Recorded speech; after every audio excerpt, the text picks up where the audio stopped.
بسم اللہ الرحمن الرحیم۔ السلام علیکم ورحمۃ اللہ وبرکاتہ۔ عزیز طلبہ، اردو کے لیکچر میں آپ کو خوش آمدید کہتے ہیں۔ امید کرتے ہیں کہ آپ خیریت سے ہوں گے۔ عزیز طلبہ، آج کا ہمارا جو موضوع ہے وہ ممتاز شاعر فیض احمد فیض کے حوالے سے ہے۔ فیض احمد فیض سیالکوٹ میں پیدا ہوئے۔ میٹرک بھی انہوں نے سیالکوٹ سے کیا ہے اور باقی تعلیم انہوں نے لاہور میں حاصل کی ہے، اور انجمن ترقی مصنفین کی انہوں نے بنیاد رکھی، اور کالج کے اندر بھی انہوں نے تدریسی خدمات بھی انجام دی ہیں۔ اس کے علاوہ فوج میں بھی یہ رہے، اور اردو کی جو ترقی پسند تحریک کے بانی ہیں ان میں سے ان کا شمار جو ہے وہ کیا جاتا ہے، اور اردو شاعری میں ایک نئی روایات کے علم بردار بھی یہ کہے جاتے ہیں اور مانے جاتے ہیں۔ اور ان کی جو شاعری ہے وہ ایک واضح، اس کے اندر آپ کو ایک نصب العین جو ہے وہ چھلکتا ہوا نظر آئے گا۔ فیض احمد فیض نے اپنی شاعری کے ذریعے معاشرتی اور اقتصادی جو انصاف تھا اور مساوات تھی ان کو فروغ دینے کی کوشش کی۔ انہوں نے اردو میں جو مروجہ الفاظ تھے ان کو نہایت فنکارانہ انداز میں نئے نئے معنی اور مفہوم عطا کیے ہیں، جو کہ ایک بہت بڑے اور عظیم شاعر کی پہچان بن جاتے ہیں۔ اس کے علاوہ انہوں نے بہت ساری کتابیں بھی لکھی ہیں، تصنیفات ان کی بہت ساری ہیں، شاعری کے مجموعے ہیں۔ ان میں جو مشہور و معروف ہیں وہ آپ کے سامنے آ رہی ہے۔ نقش فرہادی ہے، دست صبا ہے، زندہ نامہ ہے، فرض دوستاں ہے، میرے دل میرے مسافر، سارے سخن ہمارے، متاع لوح و قلم، قومی ثقافت، اور اس کے ساتھ ہی ساتھ بہت سارے اور بھی ان کی تصانیف جو ہے وہ موجود ہیں۔ اس کے علاوہ اب بات کرتے ہیں ان کی شاعری کی جو خصوصیت ہے اس کے اوپر۔ تو پرورش لوح و قلم، فیض احمد فیض کی شاعری جو ہے وہ اردو کے معیار پر پورا اترتی ہے، اور شاعر اپنی شاعری کے ذریعے زندگی میں حسن و رعنائی پیدا کر دیتا ہے اور انسانیت کو فروغ دیتا ہے، اور وہ نفس میں پاکیزگی اور روح میں تحریک کا باعث بھی بنتا ہے، اور اس قسم کی حسین شاعری بامقصد بھی ہوتی ہے۔ اور فیض احمد فیض بھی شاعری میں حسن و رعنائی کے ساتھ ساتھ مقصدیت جو ہے اس کے بھی قائل ہیں، اور ان کا یہ جو شعر ہے نا کہ ہم پرورش لوح و قلم کرتے رہیں گے، جو دل پہ گزرتی ہے رقم کرتے رہیں گے، یہ شعر اسی بات کی نشاندہی بھی کرتا ہے۔ فیض احمد فیض شاعری کی اہم خصوصیت اور اس کے ساتھ ہی ساتھ اسلوب اور خوبی جو ہے نا وہ بھی ان کا نہایت ہی منفرد ہے۔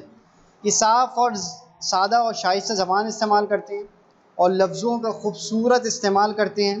اسلوب بیان میں خوبصورتی بھی پائی جاتی ہے اور دلکشی بھی پائی جاتی ہے، اور دل کے حالات اور ذہن کے خیالات کو عمدگی کے ساتھ صاف ستھری اچھی زبان میں اچھی طریقے سے ادا بھی کر دیتے ہیں۔ ان کی شاعری کی سب سے اہم خصوصیت جو ہم کہہ سکتے ہیں وہ ان کے ذہن و شعور جو ہے اس کی گہرائی ہے، اور ان کے شعروں میں آپ کو طنز کے بجائے سمندر جیسا شعور جو ہے وہ ملتا ہے۔ بہت گہری بات جو ہے یہ کہہ جاتے ہیں، اور جس کی گہرائی لامحدود ہوتی ہے، اور یہ اپنے شعور کی گہرائی سے کام لیتے ہیں۔ وہ طوفان پیدا نہیں کرتے ہیں بلکہ ہلکی ہلکی لہروں کی طرح دھیمے دھیمے انداز میں اپنے نقطہ نظر سامنے رکھتے چلے جاتے ہیں۔ اور ان کا یہ جو شعر ہے نا کہ جیسے صحراؤں میں ہولے سے چلے باد نسیم، جیسے بیمار کو بے وجہ قرار آ جائے، اسی طرح کی شاعری جو ہے وہ ان کی شعور کی گہرائی جو ہے اس کو منعکس بھی کرتی ہے۔ اس کے علاوہ ہم دیکھیں تو یہ ان شعراء میں سے شمار کیے جاتے ہیں جن کی شاعری میں ہمیں سیاسی رنگ جو ہے وہ بھی دکھائی دیتا ہے، کیونکہ ان کے زمانہ جو ہے وہ سیاسی تحریکیں جو ہیں ان کے عروج کا زمانہ تھا، اور انسان کے جو سیاسی مفادات ہوتے ہیں وہ شاعروں کے نزدیک بھی اہم ہوتے ہیں، اور فیض نے بھی سیاست کے انفرادی اور اجتماعی تقاضوں کو اپنی شاعری میں جگہ دی ہے، اور ان کا شعور جو ہے وہ عوام کو بخشا ہے، جس سے سیاسی بیداری میں مدد ملی ہے، اور یہ فیض احمد فیض کا اہم کارنامہ بھی ہے۔ اس کے علاوہ ہم دیکھیں تو احترام انسانیت جو ہے ہمیں وہ بھی ان کی شاعری کے اندر نظر آتا ہے۔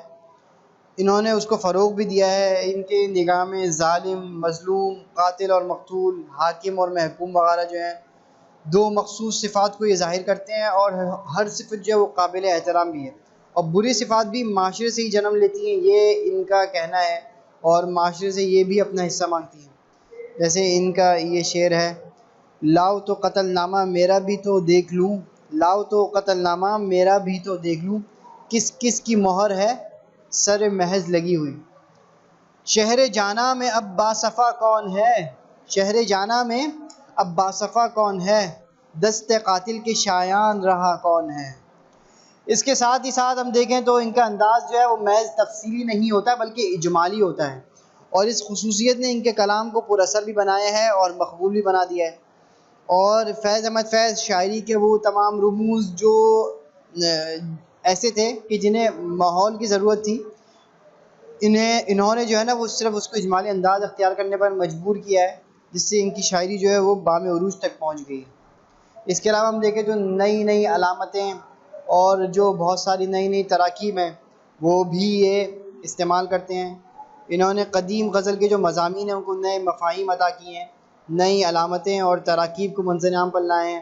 مثلاً آزادی کے لیے انہوں نے جو ہے وہ داغ داغ اجالے کی تراکیب جو ہے وہ استعمال کی ہے۔ آگے ہم دیکھیں تو ان کی شاعری جو ہے اس کے اندر ہمیں آزادی جو ہے وہ نظر آتی ہے، اور آزاد شاعری انہوں نے کی ہے، اور آزاد شاعری میں بھی انہوں نے نام پیدا کیا ہے۔ اپنی آزاد جو ان کی منظومات ہیں انہوں نے اس کو مکمل آزاد کیا ہے، البتہ ردیف اور قافیہ کو انہوں نے اپنی اکثر نظموں سے رخصت کر دیا ہے، اور ان کی اکثر آزاد نظمیں جو ہیں وہ خوبصورت آہنگ سے بھرپور نظر آتی ہیں، اور اکثر نظموں کو زندہ جاوید شاہکار بھی ہم کہہ سکتے ہیں۔ اس کے علاوہ ہم دیکھیں تو ترقی پسند تحریک جو ہے اس کے یہ روح رواں بھی ہیں، اور ترقی پسند کے رجحانات بھی رکھتے ہیں، اور فرسودہ جو روایات ہیں اور نظام کے مخالف بھی یہ سمجھے جاتے ہیں، اور ان کے شاعری سے بھی ہمیں نظر آتا ہے۔ اسی وجہ سے ترقی پسند تحریک کے نظریات ان سے دور رہ نہ سکیں، اور فیض نے ترقی پسند جو تحریک تھی اس کی مختلف سمت جو ہیں اس کا تعین بھی کیا ہے، اور ساری زندگی اسی تحریک کو انہوں نے آگے بڑھانے میں گزار دیا۔ ان کی شاعری میں بھی آپ کو اس تحریک کے اثرات جو ہیں وہ نظر آتے ہیں۔ ان کا شعر ہے، ہم نے جو طرز فغاں کی ہے قفس میں ایجاد، فیض گلشن میں وہی طرز بیاں ٹھہری ہے۔ تو عزیز طلبہ، یہ تھا ہمارا آج کا ویڈیو لیکچر۔ اگلے لیکچر میں انشاءاللہ آپ سے دوبارہ ملاقات ہوگی، تب تک کے لیے ہمیں اجازت دیجیے۔ السلام علیکم ورحمۃ اللہ وبرکاتہ۔